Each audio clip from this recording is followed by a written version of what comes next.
Welcome back to Kushka Garage, everyone. Got a fun one for you today. This will be episode 7 or 8 in Project LB7 Duramax spool up.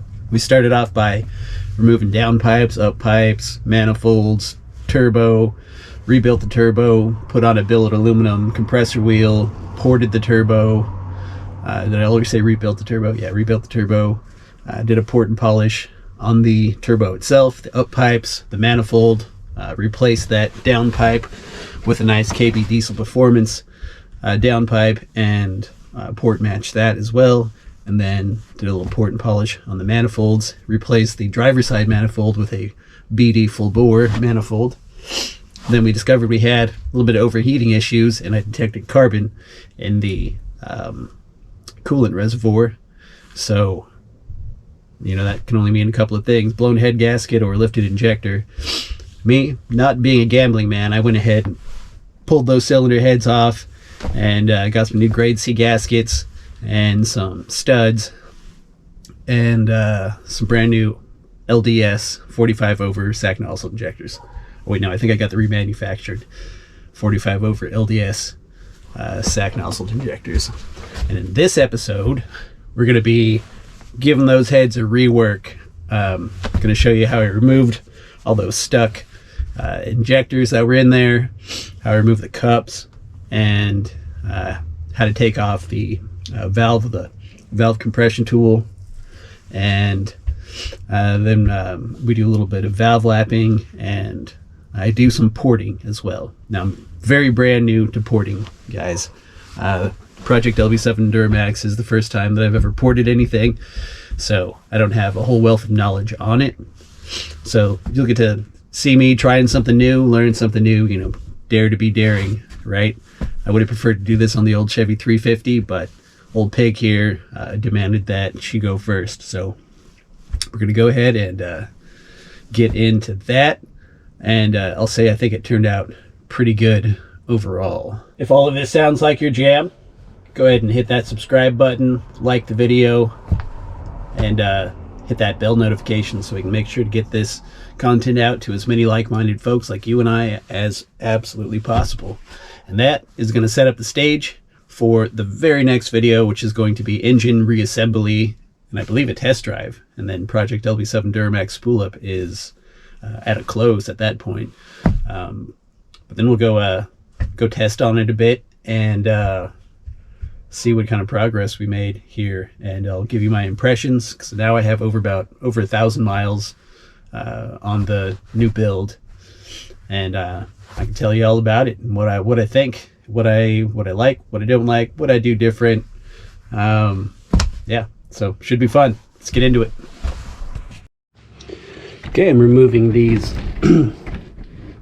injectors from the cylinder head without a removal tool. I mean, I have high pressure line, not an actual removal tool. These are Allen bits. H6 bolt is holding the injector down in place there, so I'm going to go ahead and remove that.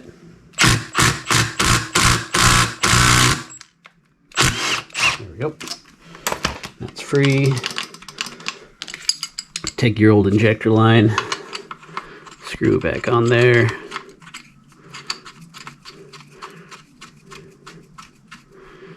And I'm try to do this so I don't get in the way here, but we're going to wiggle it back in. Oh, that one came out nice and easy. Well, look at that. Okay. These two were a big pain in the ass, but this one apparently wanted to come right out. Okay. Well, that's how you do it. Let's see if we can do that again.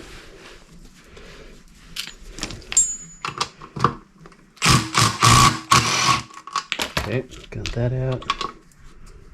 Oh, wow. That one.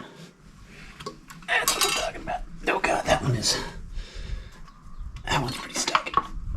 Oh, Jesus. Okay. Whereas this one was kind of moving freely, that one is not. So this will be a fun one. Okay, we'll test our might here. Ooh. I might actually tap this one back and forth a little bit. Try to get this one to break free a little more.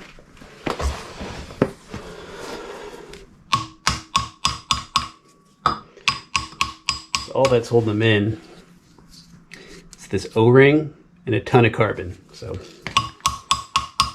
just try to get it loose a little bit.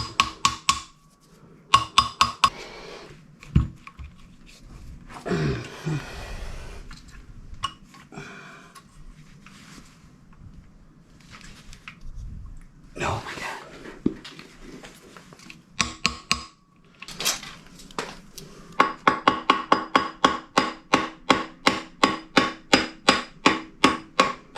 There's something unorthodox for you. I'm not using these injectors again anyways.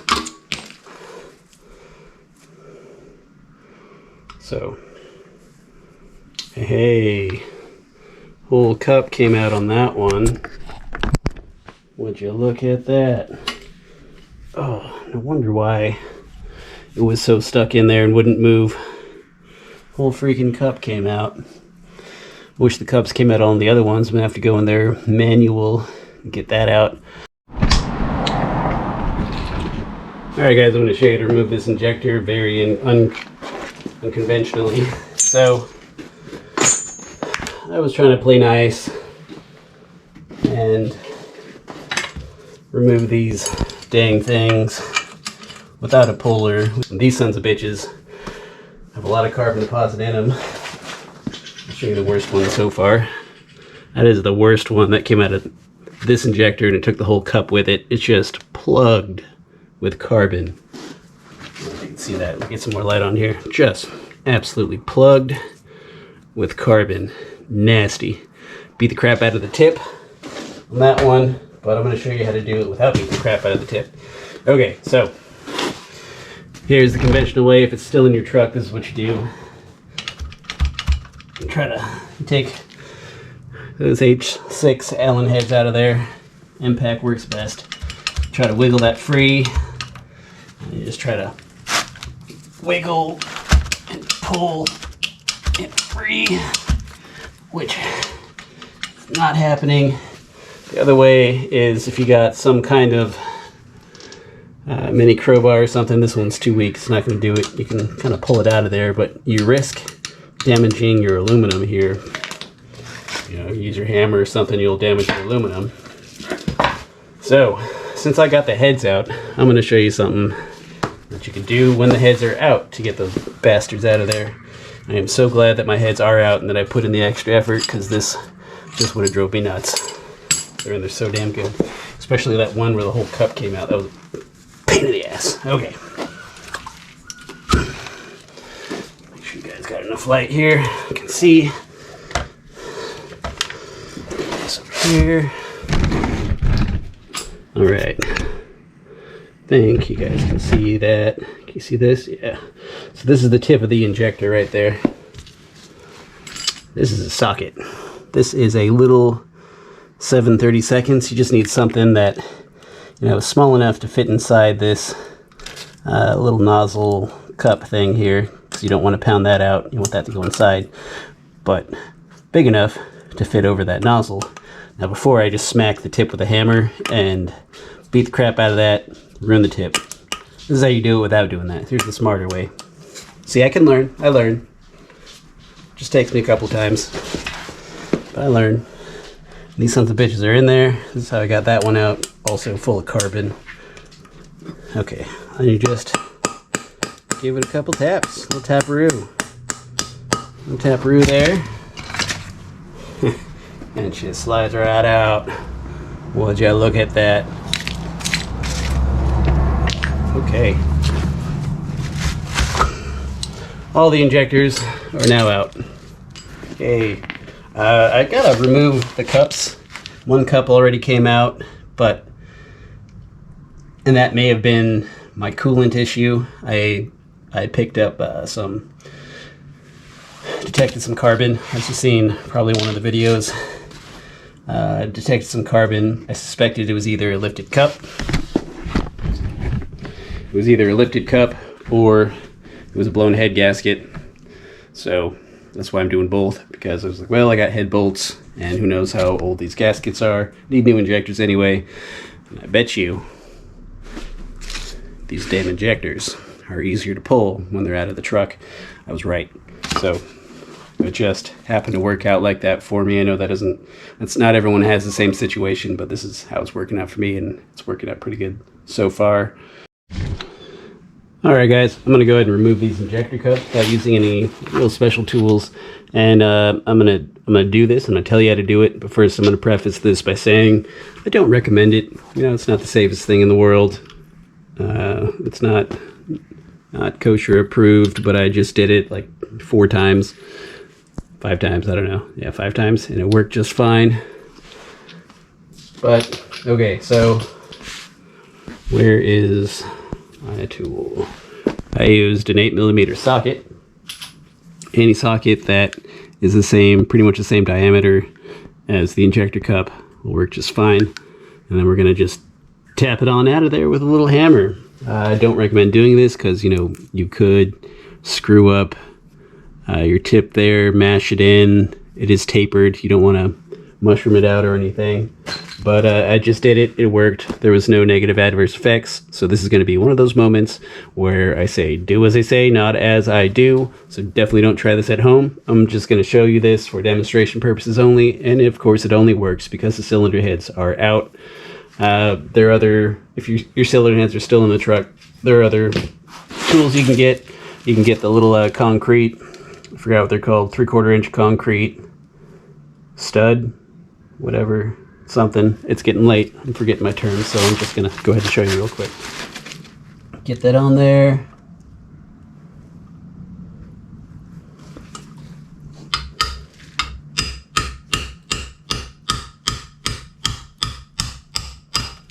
Bam.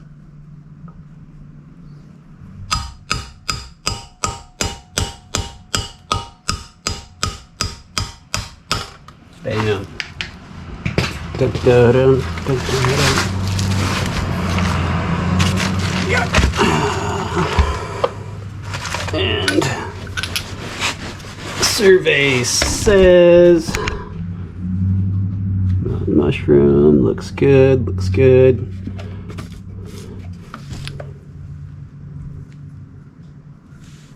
Yep, that's how you do it.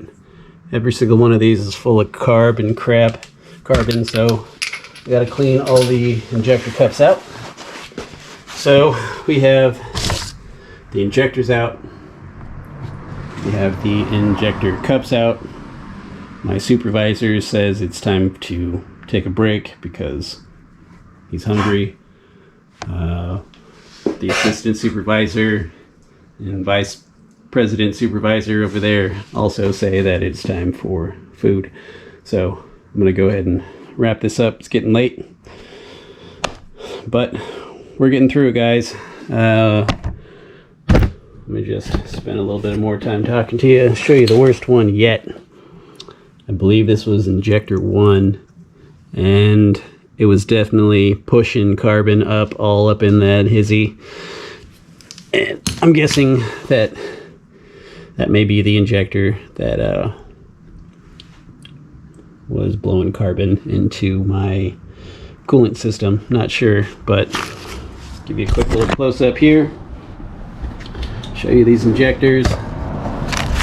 See that they are covered in crap. Some of them are worse than others. This is the driver's side right here. There's the cups. Coming up on the passenger side, that's the nasty one. I beat the shit out of the tip on that one before I discovered that trick. They're all pretty bad though, so this job had to be done. Glad I'm doing it. So it's just 1,000 steps involved. That's okay. All right, so working on this set of heads here. The old LB7 Duramax. Finished the passenger side head already, and as you see, I've been working on this driver's side here, doing some real mild porting. This is the air intake side, and all I've been doing is just knocking down the casting. And I'll probably show you that here. Like on this one, there's this nice casting ridge, like a little flaw that follows this whole wall right here. And yeah, just create a little extra airflow. So we're going to take off these valves. I'm going to show you how to do that with this pretty sweet little valve removal tool. Picked this up for, yeah, I don't know, $40 or so. Super simple clamp. You just back you up so you can see a little bit better. So the first thing that I do, and I already did this yesterday, but these valve springs and keepers and everything have been in there for a long time, and so I notice when I just try to pry them out of there, it sticks. And so I like to give it just a little bit of penetrating oil to kind of break in there, loosen up those keepers. Then bang it with a rubber mallet.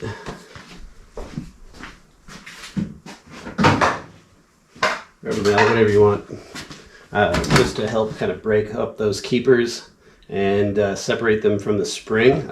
I give the little retainer a couple of taps so it'll move independently from the valve itself, and that has loosened them up for me. So you just give it just a little tap on the side. That should be more than enough to loosen it up. So we're going to go ahead and remove the exhaust side, which is right here, and do that first. So how I've been doing this is I've been just doing it one side at a time and then putting it back together, because see, I got real limited space. I got parts everywhere. These keepers are extremely valuable, and mixing things up and losing parts is pretty easy. So, you know, I know myself, I will definitely mix things up, bump the table, send keepers flying everywhere, and it'll be a huge pain in the ass. So I've just been doing them one set at a time. So we're going to do the exhaust side first. Make sure everything's in. Yep, doing good. So I picked this tool up here. Aries valve spring compressor, a lifetime warranty, picked up on Amazon, like $40. Pretty sweet. I've spent a little bit of time adjusting the height so that it works with your heads, and then it comes with two different size Dealy Schniggins here. You got a smaller one and a bigger one. The bigger one fits pretty good. So this side goes on the valve, on the bottom. Get that over here. Alright, got that lined up. Try to center it best I can. And when I press this down, it's going to lock into place. I'm trying to keep that centered. There we go. And I'm going to use a different magnet this time. Let's see if this works any better. When you get these keepers out, they're kind of tricky. Where'd my pick go? See what I can do without the pick this time. Just, yep, there's one. Put that side somewhere, you're not going to lose it.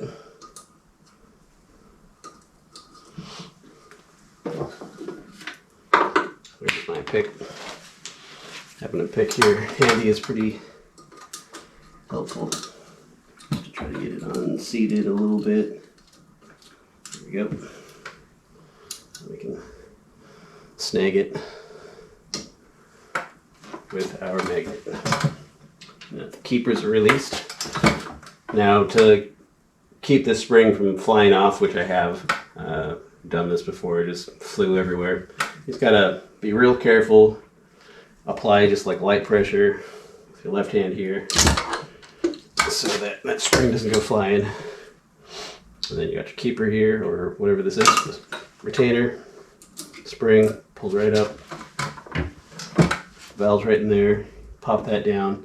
I also take this as an opportunity to do a little pressure test and see if there's any suction when I pull this out, when I pull the valve out. And you do want some suction there. So that's a good sign. So far all of them have suction.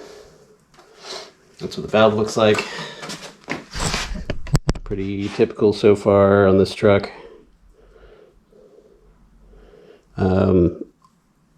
All of the exhaust side of the valves leaked. Probably should have showed you that. To do that, I just put this up on its end, sprayed some PB Blaster down into the exhaust port, and then you can just watch all the oil seep through the valve. so it wasn't getting real good compression. Okay, do that again here. I'll show you this time.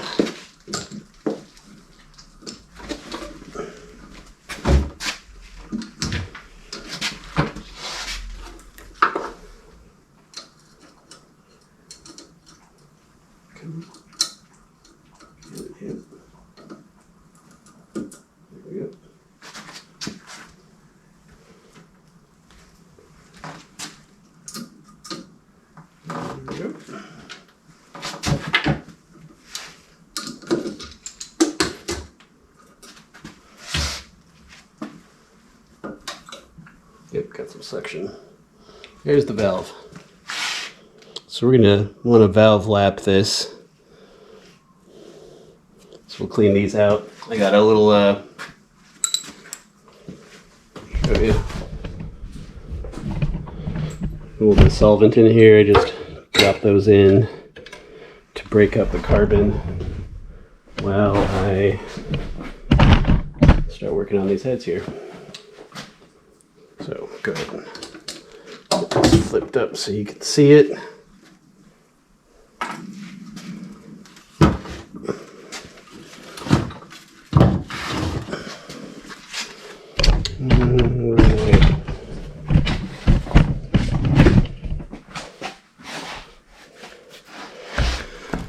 And as you see here, we got some carbon buildup where the valve seals, and that's why it leaks.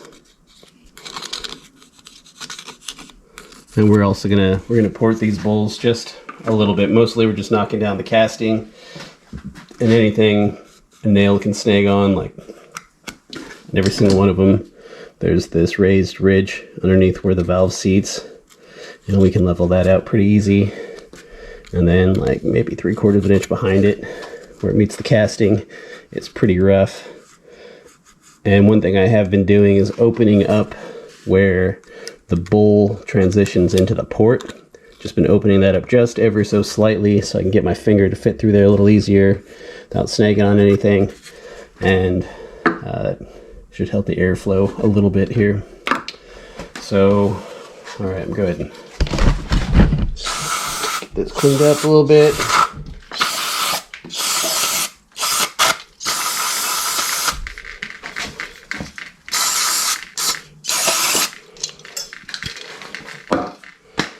And my tool of choice that seems to be working out pretty well for me is this carbide bit right here, right there. Seems to be doing the trick. Because this process does take quite a few hours to do both sets of heads, I went ahead and picked me up a set of these 3M Bluetooth earmuffs, and they're awesome. Hooks right up to my phone. Play some tunes, plays an audiobook or whatever, zone out or zone in, zone out and zone in, and it passes the time, helps me focus, and saves my hearing because, you know, I got tinnitus in this ear and from playing in bands and stuff for quite a few years. So yeah, these are like $30 or something like that online, so I'll leave a link for all this stuff. All right, bump some tunes. Okay, we're gonna start on this bottom one here. See if I can get you in there, see if you can see anything there. Maybe. But we got a ridge right here we're gonna knock down, goes all the way around, and then it's smooth and it hits the casting. And then maybe if I change the light spectrum a little bit, I don't know if that's gonna make it better or worse. I can't really tell. Okay, I think you can see this. See this casting ridge goes all the way up. We're gonna knock that down, and we'll just open up this mouth just ever so slightly. That's all we're gonna do there. This one kind of has the same thing going on. Got this ridge that goes all the way around, a little smooth spot, and rough casting. So we'll knock the casting down best we can. Also has that little casting ridge there. And this one has a pretty open mouth, but we're gonna just try to knock it down just a little bit, smooth it out.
That's the rough cut.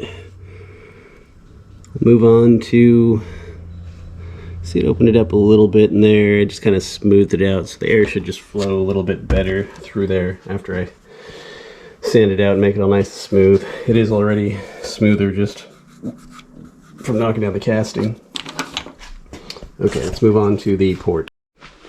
Right here is our exhaust port here, and hopefully this picks up. I'll pop that camera lens.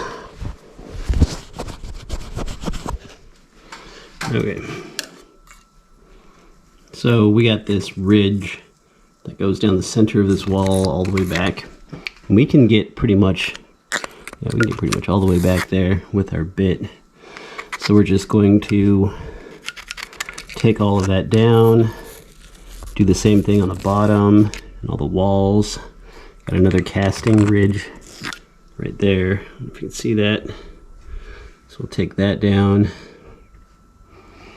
and probably take this little ridge down here a little bit, just a little bit, and then that'll be it. I'm a little hesitant to gasket match this. I mean, I guess, right, I mean, if I did, I'd probably do a real steep angle so it just funneled out, but I don't know. I did widen it up just a little bit on this side, just a smidge, not a whole lot. The tops and bottoms are pretty much there, and you never want to take the bottom down anyways, because when that exhaust, you want a little bit of a lip over your manifold, because when the exhaust pulsates, a little bit of exhaust wants to suck back in, and it has air pushing over the top of it, and when it wants to suck in through the bottom, it gets slammed up against this wall, pushes upwards, the head's upside down, but it pushes upwards, and then that exhaust on the next pulse will push it back out, so it keeps the engine from sucking in spent gas. So that's why, you know, like if you ever watch any of the old hot rod head porters, you know, not a whole lot of them go into detail why. They just tell you, just don't port the bottom. So I try not to. I try to clean it up a little bit, but make it look kind of uniform, but I don't really take anything off the bottom at all. The sides, I can afford to take off a pretty good chunk, and I will think about that. But like I said, I'd probably just do a little steep angle, but I think the other ones look pretty all right for the most part. You can kind of see what I've done in there. Probably use a nice polishing, but the air does flow a bit smoother, does have some nicer transitions. I think this will make a pretty big difference. Okay, I'm going to get you set up and show you what I've been up to.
And that's the rough cut.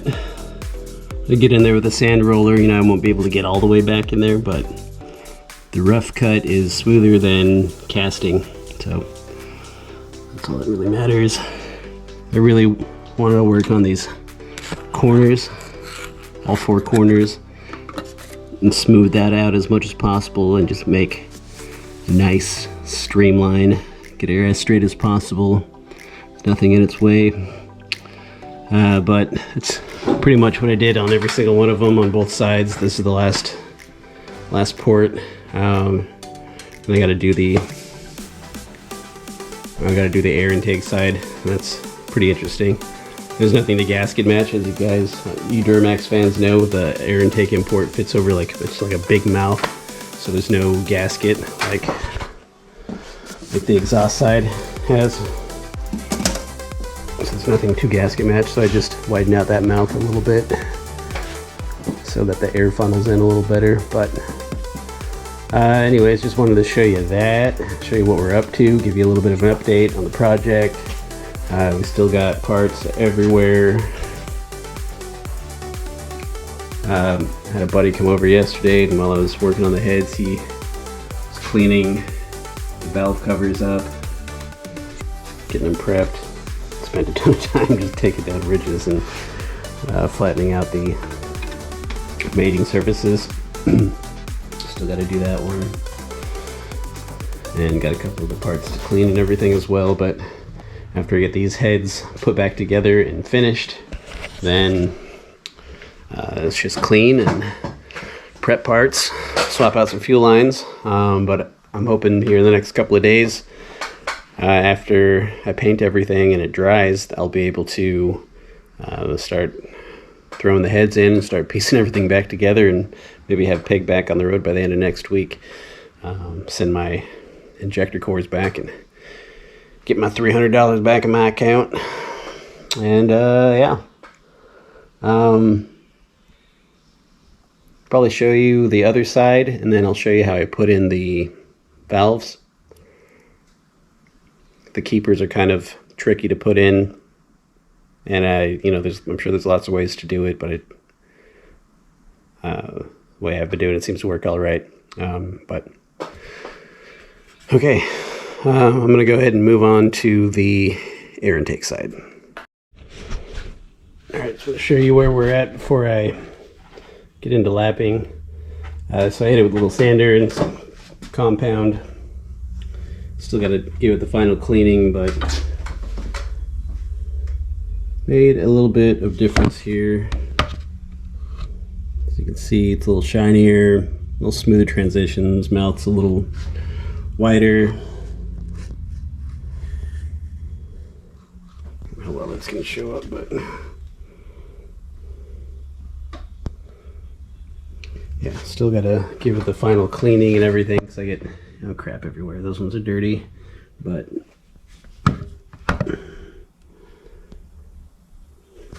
should improve the flow.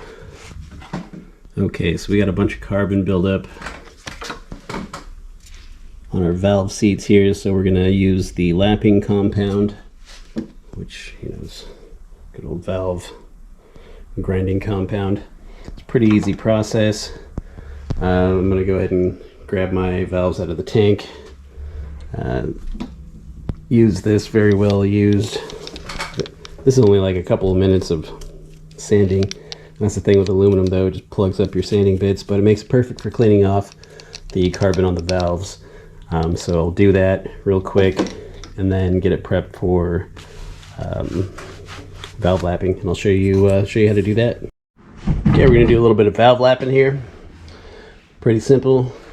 Got our valve more or less cleaned up, but you can see there is quite a bit of carbon built up where it seats, and that's why it leaks. You can see carbon on both sides. So we got a little bit of lapping compound here. But first, I like to spray a little bit of oil down in the valve guides. Oops, not too much oil. A little bit of oil down in the valve guides. This will help break up any carbon that's in there, as well as just lubricate it, because we're going to be spinning it around, which is not normally what it does. Okay, so we'll just do, you know, a little bit here. Get nice and healthy on there. Let's do this top one first. Have to get it in there. Just spin it by hand a little bit just to get that valve compound in there. I'm going to take my drill and just hook it to the other side here.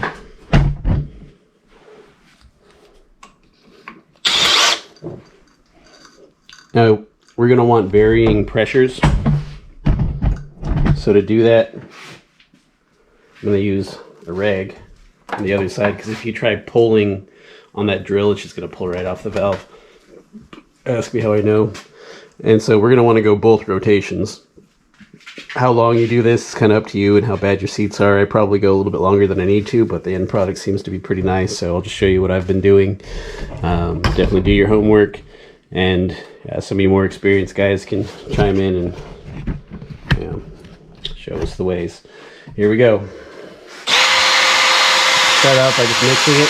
One thing I want to say about this lapping compound is if you read the package, some people are a little confused because it says that, you know, it starts off at, I think, 80 grit and then ends up being 220, or maybe it starts at like 180 and turns out to be 220. I can't remember what it is. It's probably what that is. But there isn't different stages of valve compound to buy. As you use this and as it grinds up, it becomes grinding compound becomes a little bit more fine and more of a polish. So that's all they mean on the instructions. It starts off more coarse, and as you use it, it breaks down and becomes more of a polish. So here we go. I'm just going to press right in the middle a little bit, varying pressures. In reverse direction.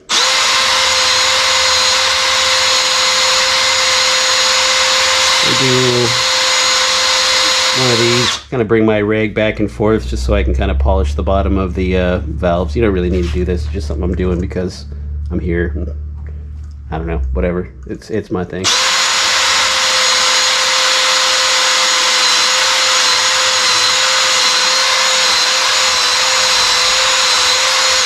Reverse.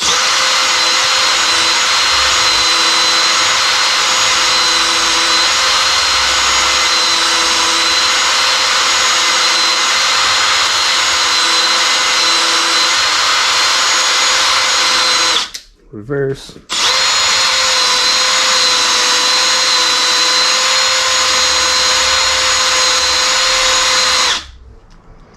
Now I'm just going to hit it with a little bit of penetrating oil. I'm going to start cleaning off the compound, as well as this will kind of help it polish up a little bit as well.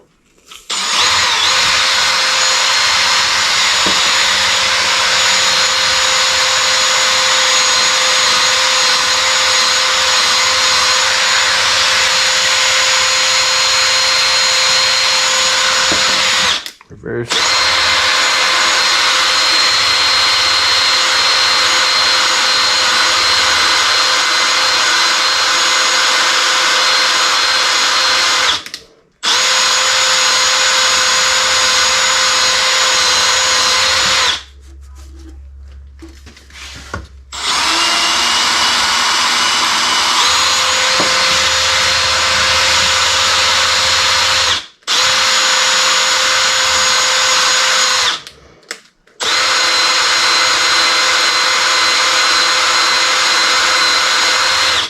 That's probably more than enough.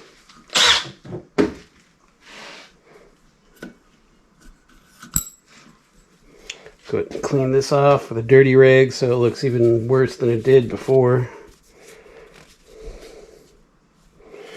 We got a little bit of a ridge, so I'm going to wipe this down and I'm going to give it one more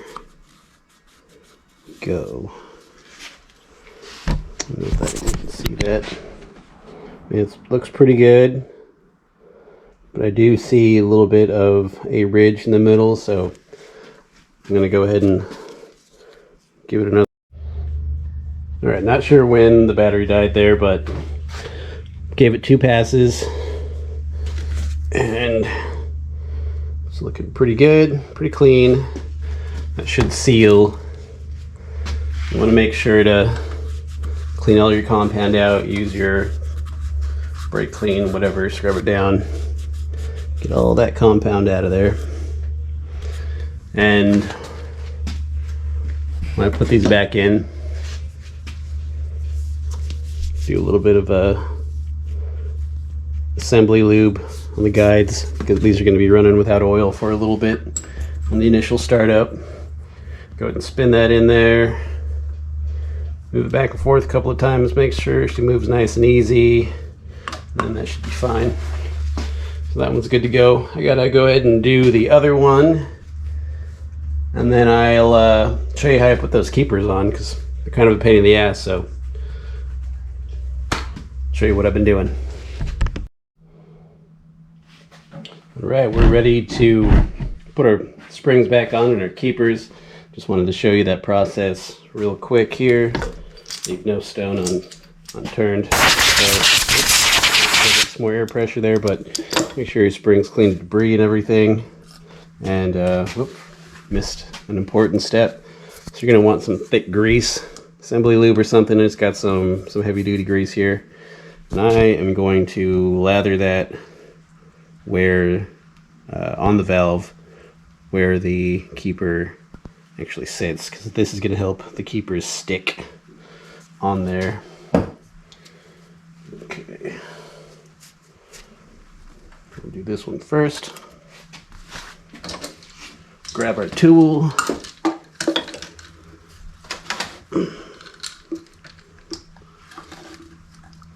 Compress the spring. Damn. Grab our keepers here, make sure they're clean of all the debris and shit. This is the part that always trips me up. It's kind of a pain in the ass. Some people are tricky and they can just put some goop on a screwdriver and just slap it on there. I gotta use my not so nimble fingers to put these keepers on. Here's the keeper. They are directional, they're tapered. So you want to put the big end on top so it tapers down.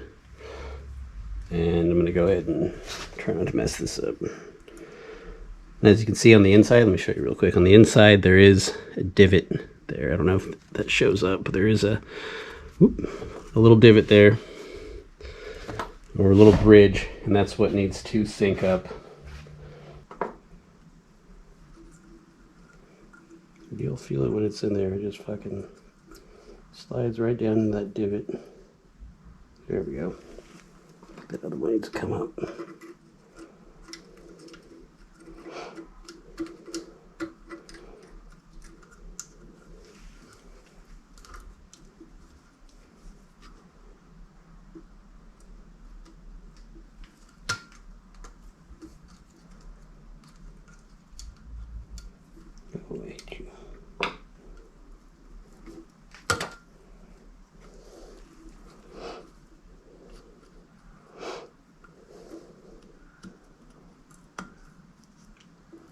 Hey, there we go. All right, now we just very gently try to line that up nice and center, pull up, bam, Bob's your uncle, should back in. All right, well that's that. A little bit of messing around, but I'm sure with practice I'll get better, and if you're in the same position I am, a little bit of practice for you, I'm sure you'll get better as well. But those are little bastards. Okay, I'm gonna go ahead and slap this one on, and then I got 2 more valves left, and these heads are done being rebuilt. I just got to clean up the outside, of course, and give it a good once over, make sure there's no particles in there or anything. Okay, moving on. I just wanted to show you what it looks like when you get a bunch of oil in your air intake. I'm pretty sure this happened when the oil seal in my turbo failed at some point. It didn't seem to be leaking when I took it apart, but it was pretty evident that oil had went through the turbo, and because it was all up in the original hot side of the intercooler pipe, and when I took out the cold side of the intercooler pipe, oil dripped out of it, as well as I found oil all the way in my Y bridge, so it has gunked up the yeah, it's gunked up in here. So we're going to clean all that out, give it a little look at all that, give it a little mild porting like we did on the exhaust side, knock it down a bit, and yeah, same procedure basically. And we'll get to the last couple of ports here. Knock down the casting, straighten it out a bit, make it look more or less like these guys. But I figured, you know, knocking down the casting, straightening it out, getting the ports as close as I can is gonna be paramount. It will add some air volume, it'll add some velocity, and will hopefully not slow anything down, because I'm not really widening it out a whole lot and making the chambers huge or anything. I'm just trying to straighten it out and get rid of some of the casting flaws, and I'm trying to increase that airflow as much as possible. But I just wanted to show you what it looks like when you get a bunch of oil in your air intake. It just plugs up. Some of them look even worse than that. Anyways, let me get back to it. It's time for reassembly. Pretty excited. I got the heads done. Got all the valves lapped. I did, you know, I showed you, I did a real mild port job there. The intake, little port job there. I think the big thing I did is I opened up the mouth, that transition between the port and the bowl on all of them, intake side and exhaust side. I should get some better flow. Let's see, painted the fuel lines that nice bluish silver color, titanium silver. Replaced the rotten fuel hoses, which were a little thicker than the OG. Hey, trying to film here. Yeah, not going to install the injectors yet because I still got to lash the valves once it's in the engine. Painted that Fickum. I think it's going to look pretty sharp. Also peppered in some gold in there. The coolant Y piece there, as you guys know, is like really buried in the engine, so every once in a while you might get a glimpse of it, but I don't know, just something different. Try, give it a gold tooth, give pig a gold tooth. Painted that black first and then kind of painted the gold over it to give it a deeper tone to it.